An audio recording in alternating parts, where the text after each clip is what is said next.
Here is your latest Africa news. South African President Cyril Ramaphosa has announced that the upcoming BRICS summit will be held in person.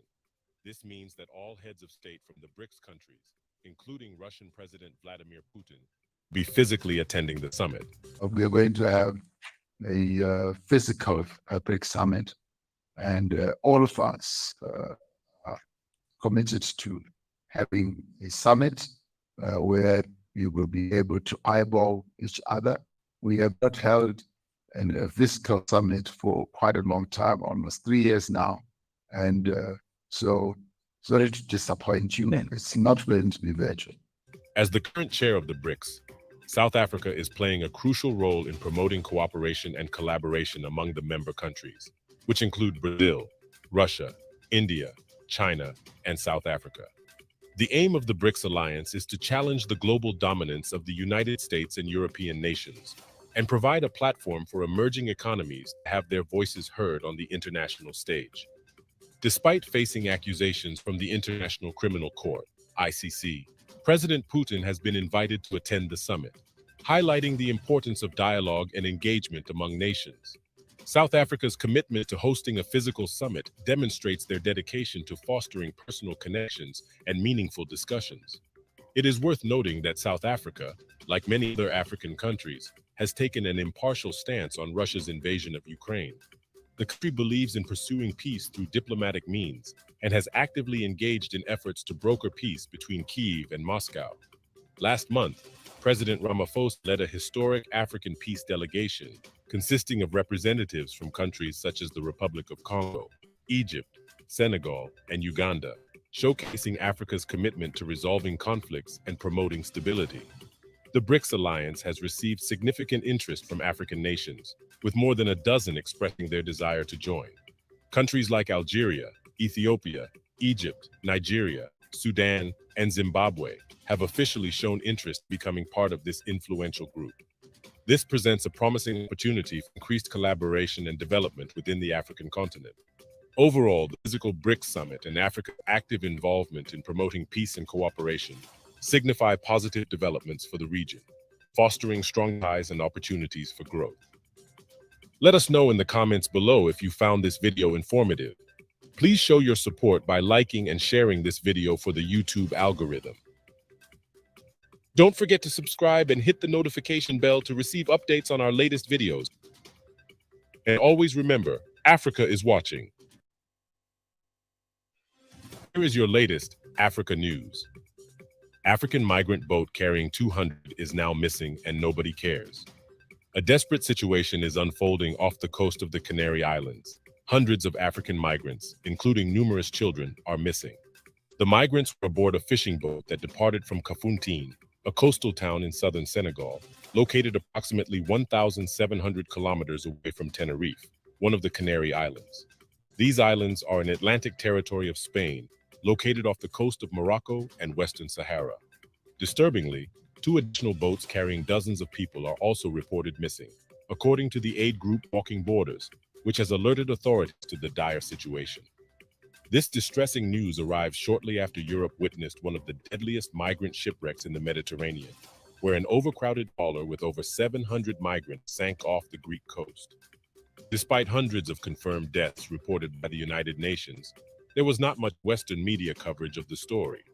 The stark contrast in media coverage between the current missing African migrants and the Titan submarine incident that occurred more than 2 weeks ago has sparked discussions about Western media biases and its obsessive focus on the white rich dead men in the Titan submarine. A simple look at the news coverage analysis shows how biased Western media organizations prove to be. The Titan submarine story currently has a total of 409 news sources still covering it, while the pressing African migrant story that is happening now has only 6 news sources covering the story. As the search for the missing African migrants continues, the media focus must be on addressing the immediate humanitarian crisis at hand and working towards comprehensive solutions that prioritize the safety and well-being of all individuals, no matter where they come from. Let us know in the comments below if you found this video informative. Please show your support by liking and sharing this video for the YouTube algorithm. Don't forget to subscribe and hit the notification bell to receive updates on our latest videos. And always remember, Africa is watching. This is not Jesus. That's right. Did you hear what I just said?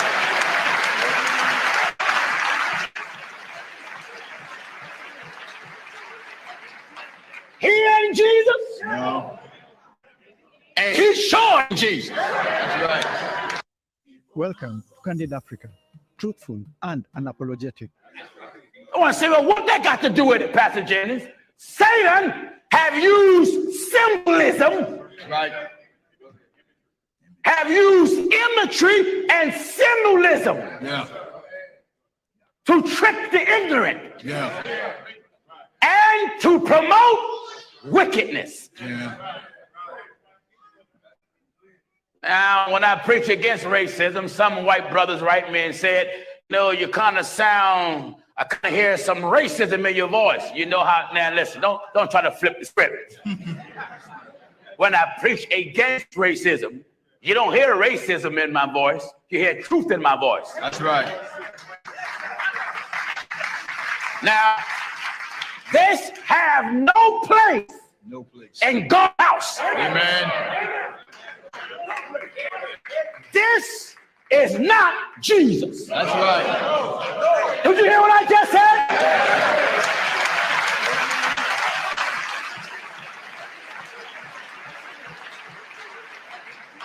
He ain't Jesus, No.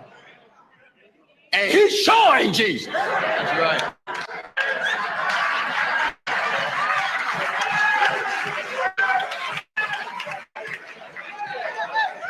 That's not Jesus. Amen.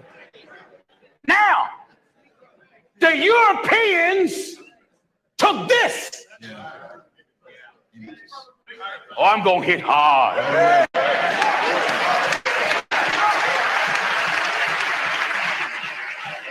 Baal prophets took this and made it look like them. Yeah.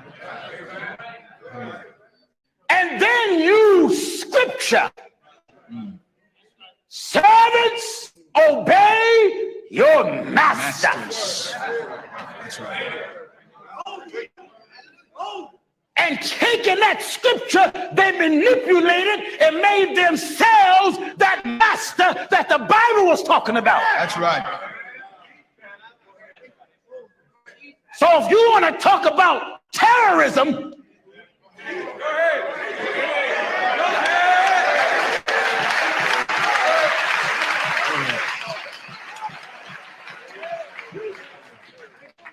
racism is terrorism.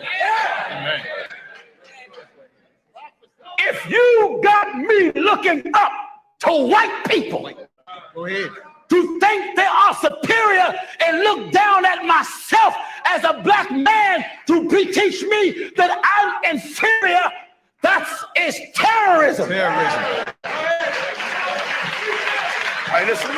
So what Satan preachers done, they made it, see, it don't matter what color God is, because we don't know. Right. We don't know what color God is. That's right. And we don't care. Okay. But if I got a different agenda, Yeah.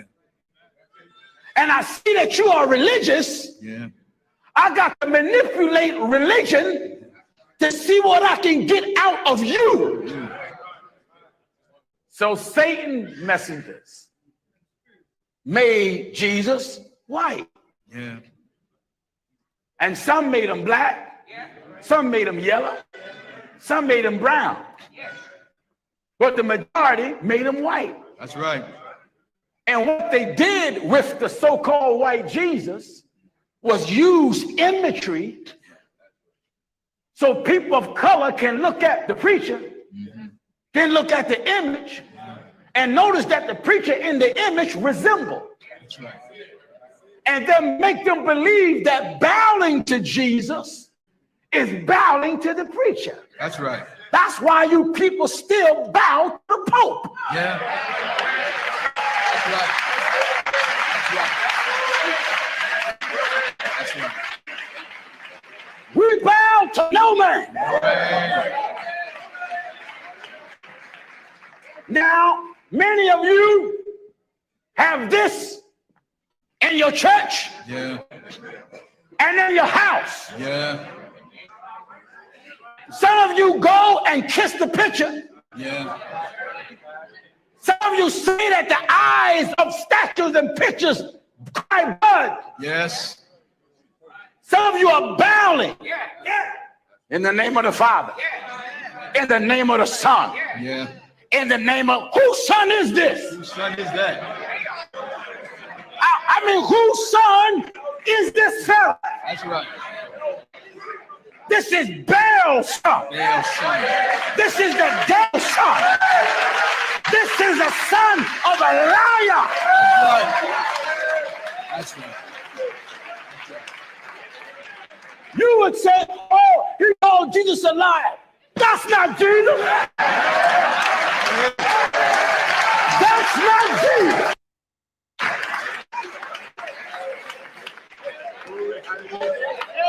Power of imagery.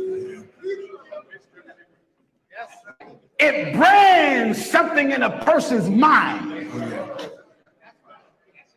So what have happened is this brand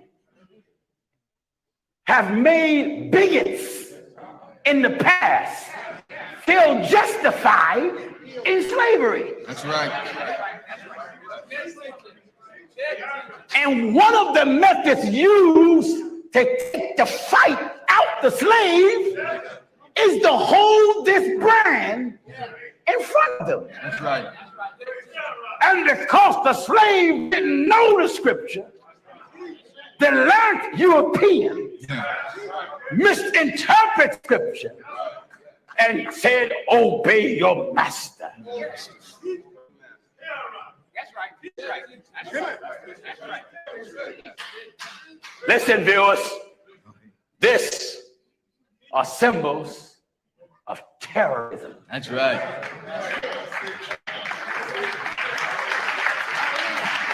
Now, I know many of you don't like it, and I don't care. Okay. Made an expression. Yes, are symbols of terrorism.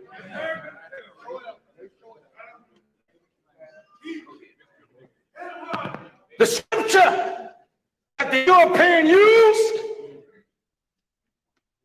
when Ham saw the nakedness of his father. And the book says, a servant of servants you shall be. The European satanic liar said that scripture means that all people of color should serve white. Right. And said Jesus, and they'll take this picture, meant it to be. That's terrorism. So what happened? Now let's understand the religion so-called of Christianity promotes this. Yeah. Did you hear? Oh, yeah. I said Christianity promotes this. Holiness destroys it.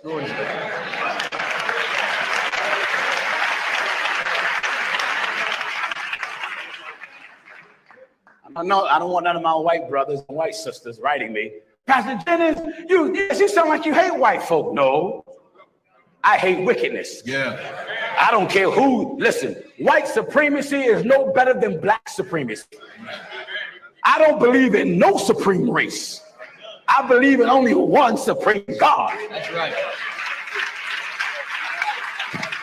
There we have it. That has been our candid speech for today.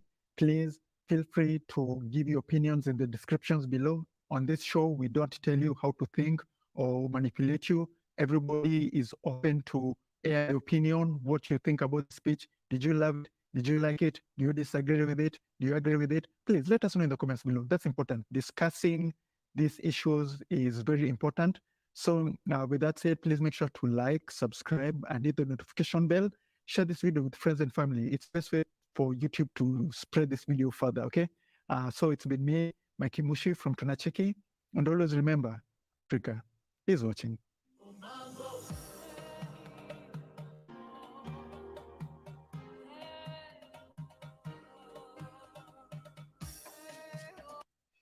Here is your latest Africa news. The world marks World Population Day today, but many in the West issued dire warnings that by 2050, the population could rise to 9.7 billion. According to these experts, the high fertility rates in Africa will be the cause behind this population surge. Africa's rising population is a growing concern for many in the West, as the continent is expected to roughly double its population by 2050, adding 1.2 billion humans to its current population of 1.4 billion humans. The main driver of population growth in Africa is high fertility rates, which is driven by multiple factors, including high desired family size, better development in the region, an ever-improving healthcare system, and ever-growing economies.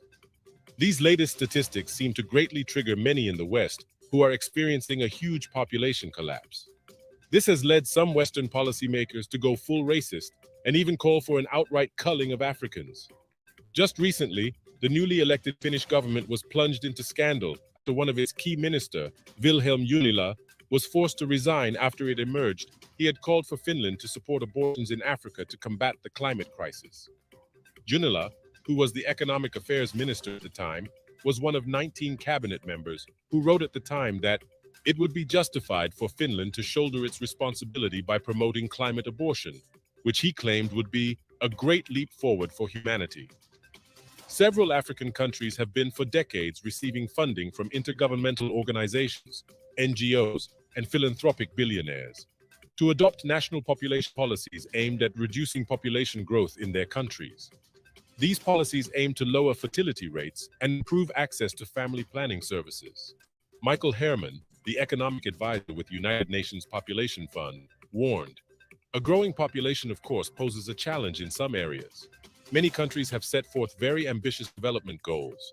They have decided to meet the needs of people in terms of education, healthcare, housing, food, water, energy, and security. They want to create full employment for the people, and a growing population can raise the stakes in these efforts. It makes it harder to achieve these objectives, to achieve social progress, and also it might come with growing pressures on the environment." End of quote.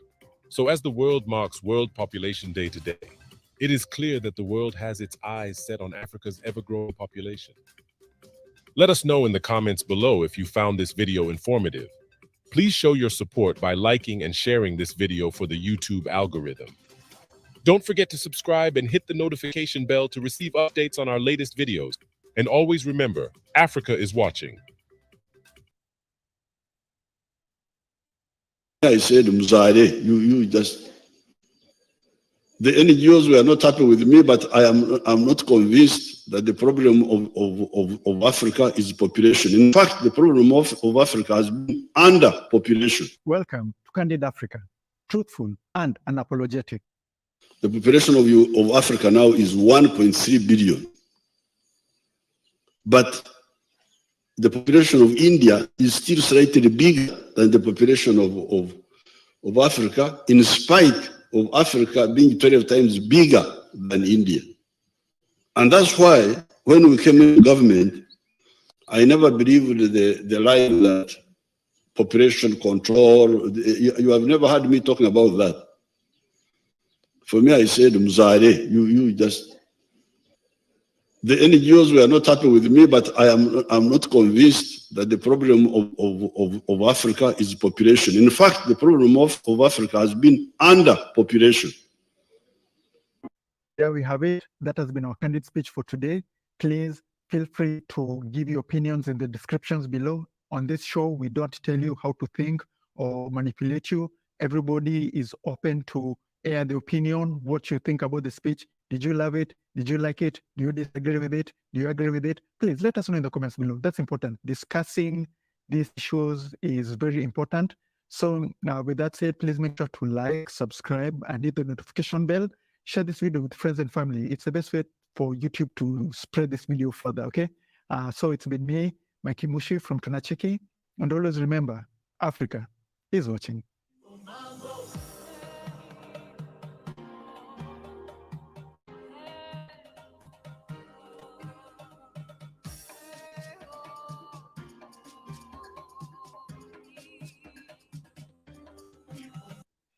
Here is your latest Africa news.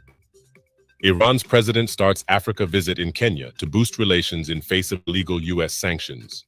Iran's President Ibrahim Raisi received a red carpet welcome from Kenyan counterpart William Ruto as he began a three-country tour of Africa that Tehran has touted as a new beginning in relations with the continent.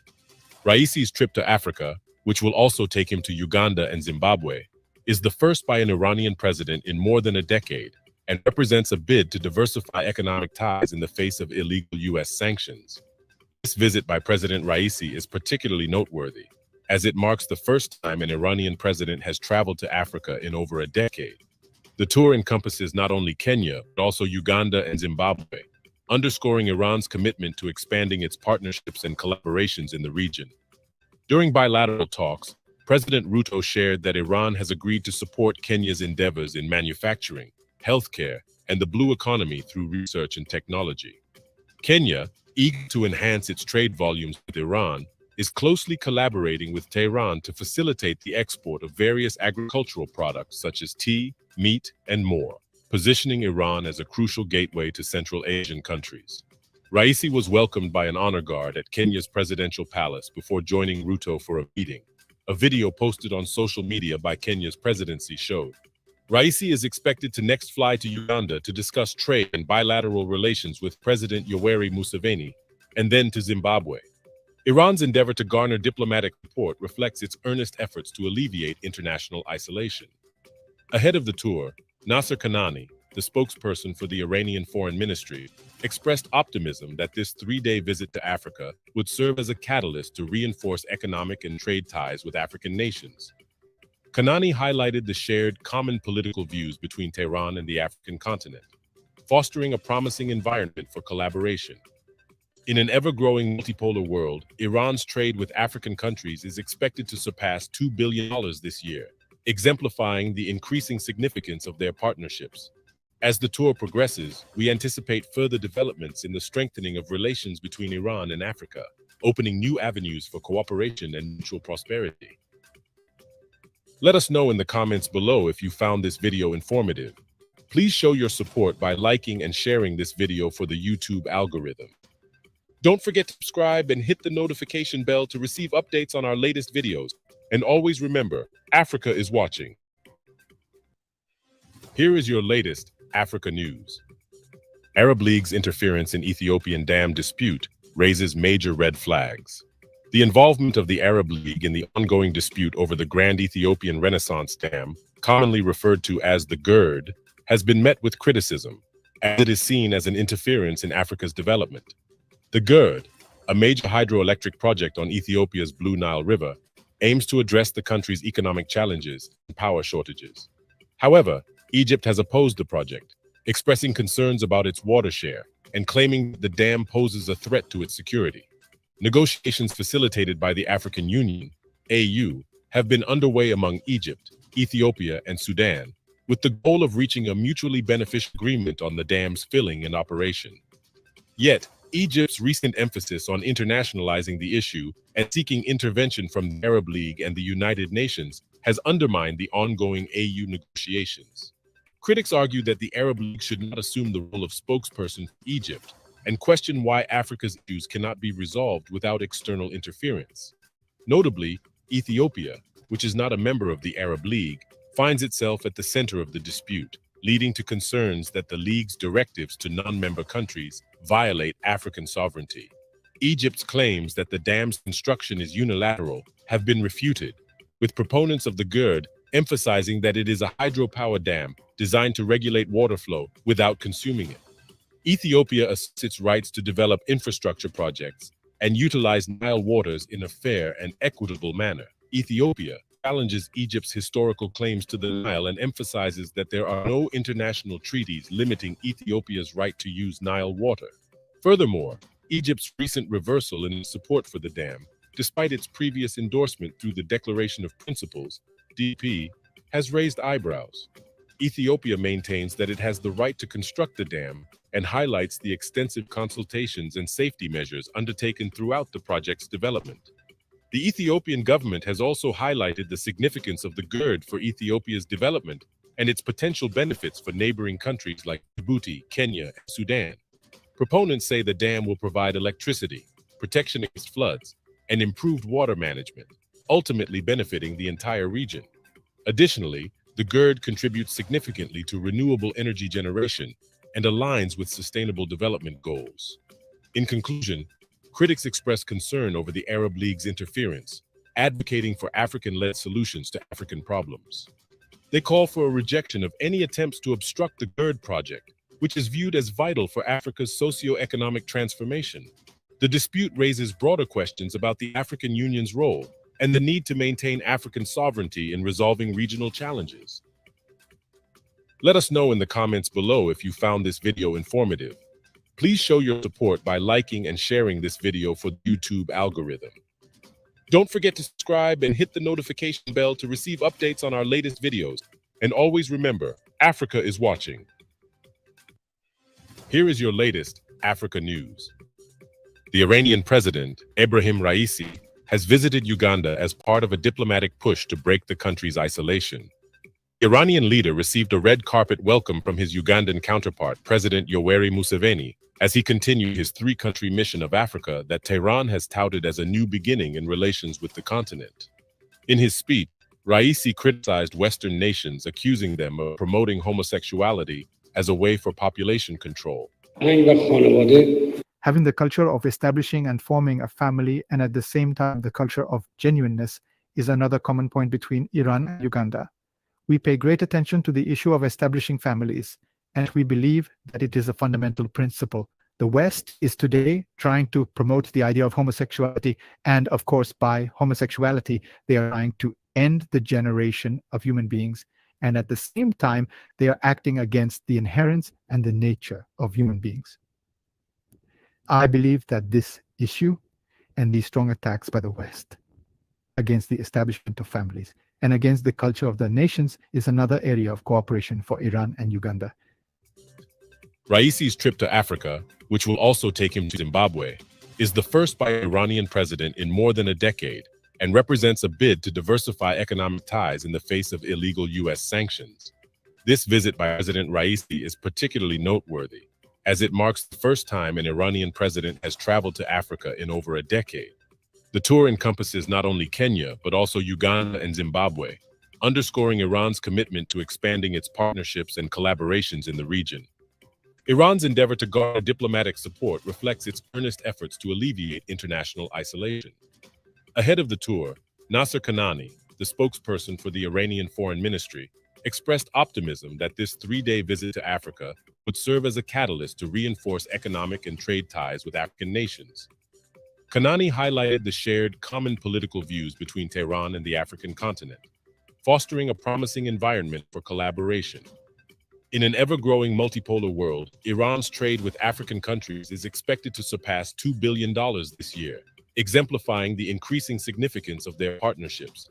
As the tour progresses, we anticipate further developments in the strengthening of relations between Iran and Africa, opening new avenues for cooperation and mutual prosperity. Let us know in the comments below if you found this video informative. Please show your support by liking and sharing this video for the YouTube algorithm. Don't forget to subscribe and hit the notification bell to receive updates on our latest videos. And always remember, Africa is watching.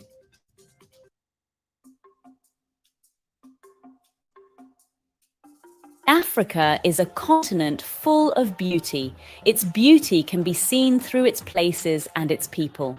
Welcome to the Amazing People of Africa series, where we take a look at some of the indigenous people of Africa. We will be looking at their lifestyle, culture, and getting to learn about life through their knowledge and experiences. Before we start, please take the time to subscribe and hit the notification bell. In today's video, we take a look at the island where women make the rules. Located in the Atlantic Ocean off the African coast are the Bijagos Islands, also known as the Bubak Islands, are an archipelago located off the coast of Guinea-Bissau in West Africa. The islands are home to the Bijago people, an ethnic group with a rich cultural heritage. Women play a vital role in Bijago society. They choose their husbands, inherit property, and have economic autonomy. All islanders belong to a clan descended from 4 mythical daughters, Orokuma, Ominka, Obane, and Oraga. Each clan has certain rights and responsibilities within the community, and these roles are monitored by priestesses known as Okinkas or Balobaras, keepers of the Baloba temple found in every village. The Bijagos society is a matriarchal society. Women are the ones who choose their husbands and direct many aspects of social structure, the economy, the law, welfare, and spirituality. When a woman wants to choose a partner, she places a large plate of food in front of his house. If the man is willing to accept her proposal, he eats the food. The two of them then return to a hut that the woman has prepared and start a married life there. If the woman one day decides she wants a divorce, she drags her husband's belongings out of the hut, indicating the marriage is no more. Even though the men have some responsibilities in the community like fishing, cleaning, and burning the fields for planting rice, they are still treated like children and are allowed to enjoy more leisure and pleasure time.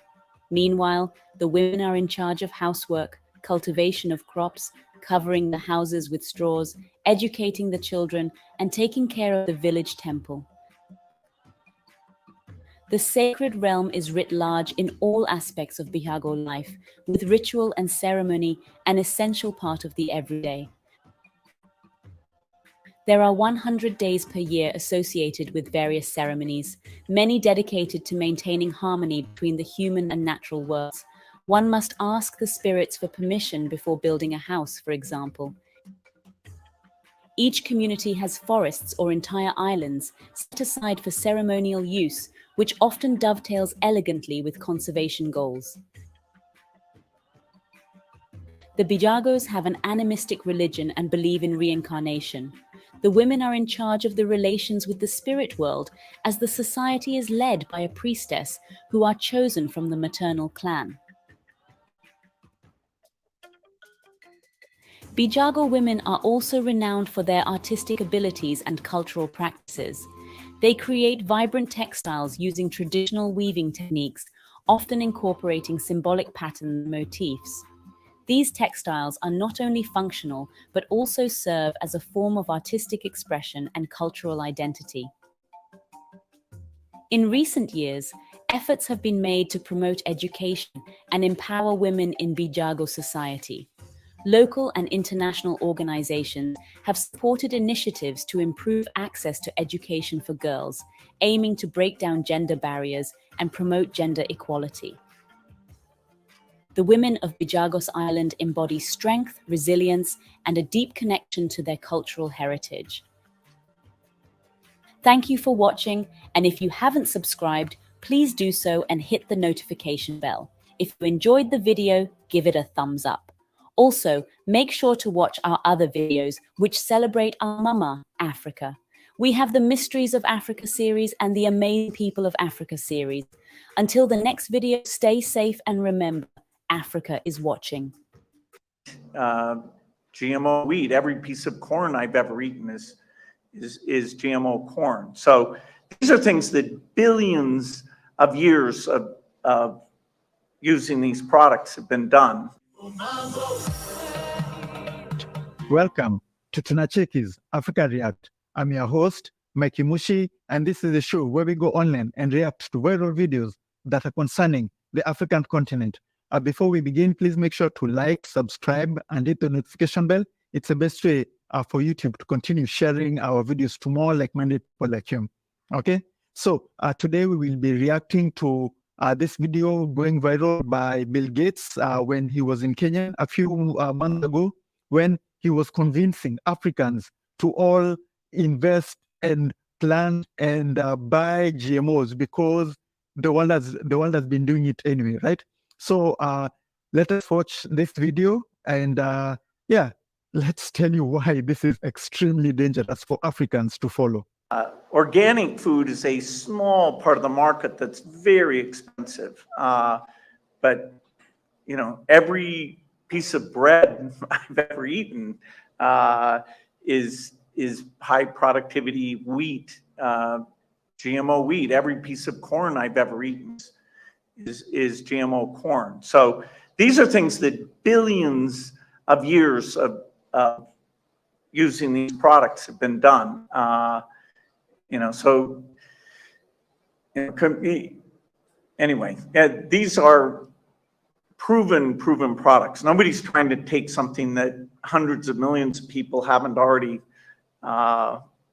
been eating with a perfect safety record. Yeah, so there we have it. There is what Bill Gates has to say about GMOs. Before we start, today's video is sponsored by Tonde Lariran. We thank them for sponsoring this video because they give us a solution to what we'll be reacting to, right? We will be reacting to Bill Gates and they have the perfect solution on how to fight back. Okay? Yeah, so let's get started with Bill Gates' reaction. First of all, he goes that GMOs have been around for billions of years. No, right? That's wrong. And he says GMOs are eaten by 100 million people in the market, right? What he doesn't tell you, he says the market. It doesn't tell you the people of the continent of Africa, right? The market is different from the people who are living in the continent, right? So this is how it works. So GMOs are not they'll not make you grow a third arm. They'll not give you like cancer or anything. We've been eating GMOs. They said the wheat, as you said, like most bananas. If you ever eaten any banana from the supermarket, that's a GMO banana, right?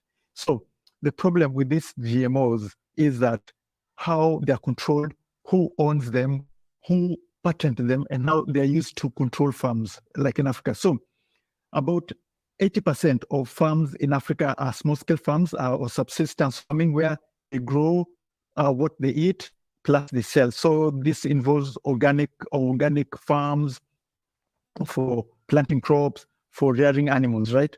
But the bad thing, the danger with GMOs, especially being introduced to Africa, is that we lose our independence, right? We are not in charge of what we eat. We cannot control what to eat, right? Now, even if GMOs won't give you like cancer or make you grow a third arm, they're not as nutritious as organic alternative. So it is organic.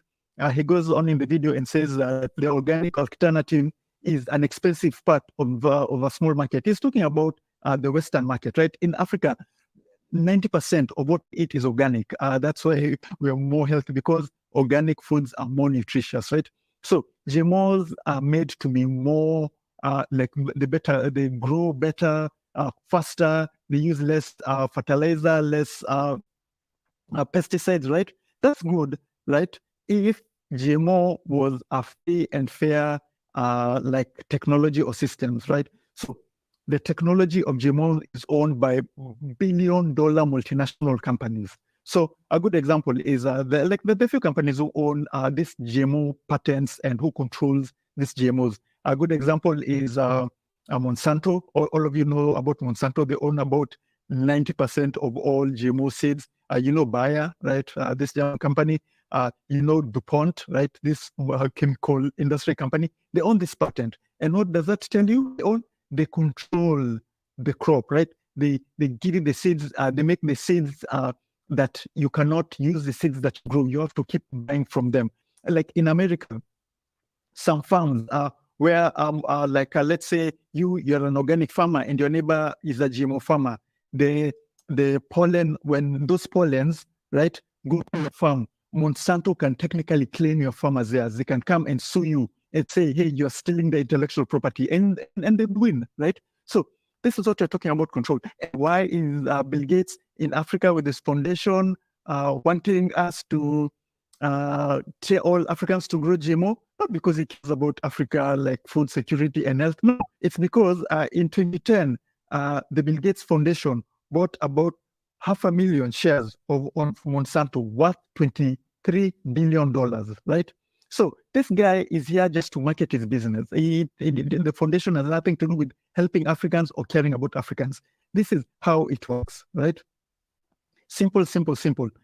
GMO is a way to lose Africa's food security. It's a way to control Africa, right? Because there's a saying, the person who feeds you is the person who controls you. Right now, nobody feeds Africa. Africa, it's the subsistence people who are feeding Africa. Right? You cannot control 80% of Africa, whose population is about around 1 billion people. You cannot control 1 billion people. You cannot tell 1 billion people, hey, don't grow this, don't grow this, don't grow this. It's impossible right now. But if these people, this 1 billion people all start growing GMOs, they don't own their seeds, right? They all have the bland, same strain. Yeah, that's the loss of control. So where are we at? First, it is very important that Africa keeps control of its organic farms, right? That's very, very important, right? So this is a perfect segue to our sponsors today, Tunde Larry Run Farms, where through the service, you can invest in organic farming in Africa, no matter where you come from. So please watch this video about them, and you'll learn how you can invest in Africa. Welcome to Tunde Laniro Farms Limited, the home of farming and processing of farm produce into high-quality food products. My name is Babatunde Olaniro. I'm a director at Tunde Laniro Farms, owners of 300 acres of farmland and a 2-acre processing facility in Oyo State, Nigeria. As a company, we have various ways that people, individuals, or even companies can get involved in agriculture. Through some of our programs that we offer. We have farm management program where individuals who are interested in agriculture can come into the agriculture space, get farmlands from us, and we manage the entire process of making sure that the farmland is prepared for planting, properly cultivated, properly taken care of during the growing period. We also make sure that the harvest is done properly. We have hundreds, if not thousands, of farmland owners and clients who have enrolled in our program. And some of the advantages that they get from us is, of course, trust, which is a very, very vital issue, especially for Nigerians and those that are living in diaspora. We have 1,200 acres of land available for you. These are land that do not have any known government acquisition or any family conflict surrounding them. We would give you your contract of sale once you purchase the land. You also have the land survey documents and the land allocation. Then we have the certificate of occupancy document, which is popularly called the CFO. While the paperwork process is going on, you can begin cultivation on your land. We look forward to hearing from you. We look forward to serving you. Thank you. Yeah, so we will definitely urge you to take matters into your own hands. You are in the diaspora. Okay, here I cannot buy land in America and invest. I'm an African. I want to invest back home. Yeah, through the Larinan farms, you can do that. Or you're an African American and you have always wanted to invest in Africa. You can do that. All the information will be in the descriptions below. Please make sure to hit them up, check out their online store where you can sample their products and see what they are currently doing in their farms, right? More from them in the future videos, but we really love African startups, African businesses that are coming up with solutions. You don't need an American billionaire to come save Africa. You've got so many smart Africans to do that, right? Yeah, so this has been our video, and we really appreciate you guys taking your time to watch our video, and make sure, as I say, like, share this video so that YouTube can share it to more like-minded people like you. All right, we really appreciate you guys. This has been Mikey Mushi from Tunachiki, and always remember, Africa is watching.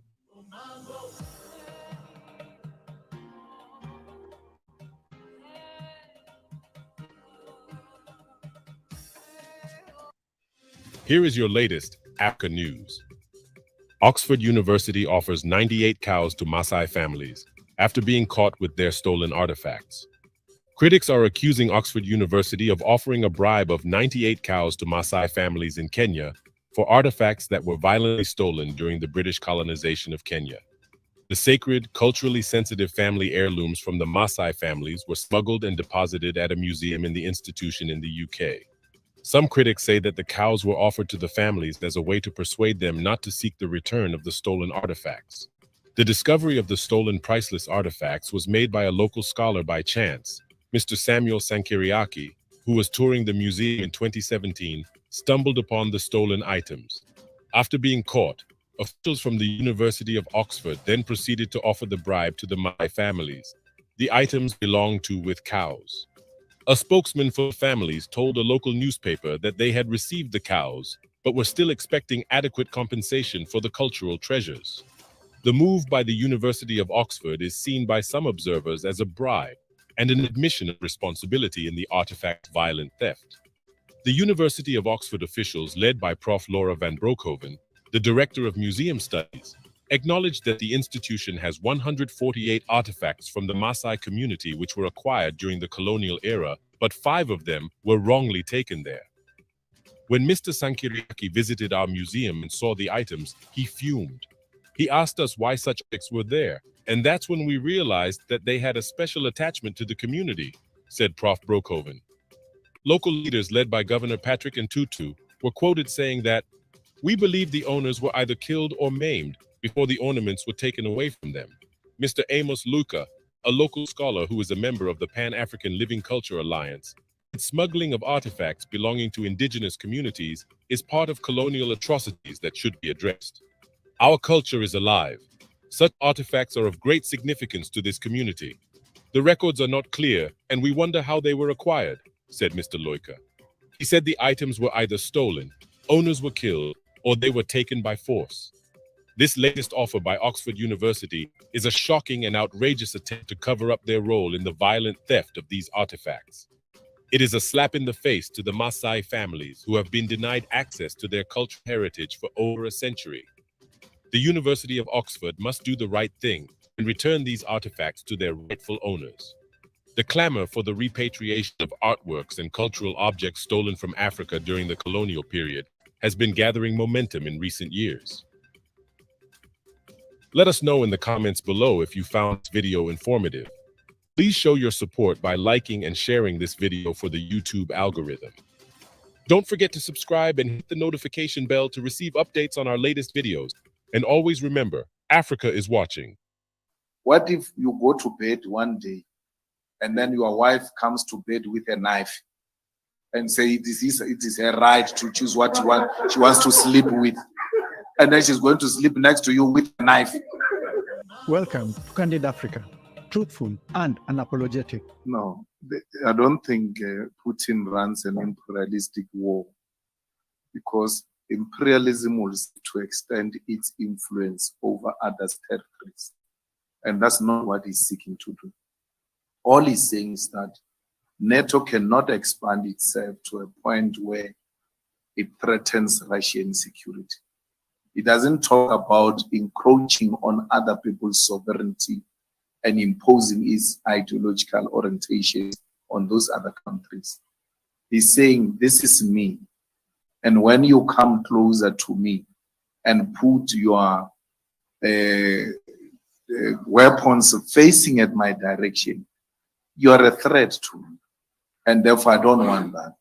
Whereas imperialism wants to extend itself into other people's territories. He's not saying, he never woke up in the morning and said, I want to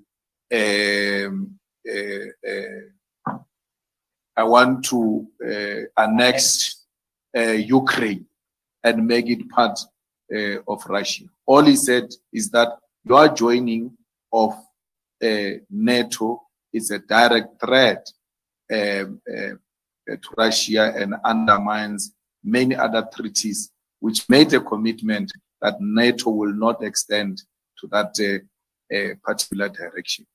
And that's all. And I always say to people that you always say people have a right to choose what they want to choose and all of that. If NATO decide to choose to join, I mean, if Ukraine decide to choose to join NATO, what is his problem? But what if you go to bed one day and then your wife comes to bed with a knife and say it is her right to choose what she wants to sleep with, and then she's going to sleep next to you with a knife? You can't allow that. There's not going to be sleeping that day. No one is going to sleep in that room. And then Barry's got a right to carry a knife and then sleep with knife next to me. So it can't be, it's not correct. There you have it. That has been our candid speech for today. Please feel free to give your opinions in the descriptions below. On this show, we don't tell you how to think or manipulate you. Everybody is open to share the opinion, what you think about the speech. Did you love it? Did you like it? Do you disagree with it? Do you agree with it? Please let us know in the comments below. That's important. Discussing these issues is very important. So now with that said, please make sure to like, subscribe, and hit the notification bell. Share this video with friends and family. It's the best way for YouTube to spread this video further, okay? So it's been me, Mikey Mushi from Tunacheki. And always remember, Africa is watching.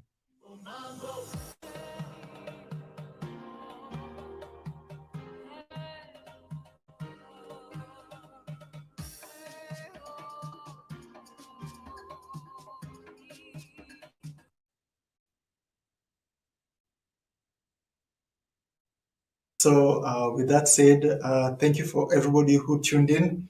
We appreciate you guys. As always, please share this video after it finishes to friends and family. Please like this video. It really helps us with the YouTube algorithm. That's how YouTube knows it's a good video and it will keep recommending it to more people, spreading our message, okay?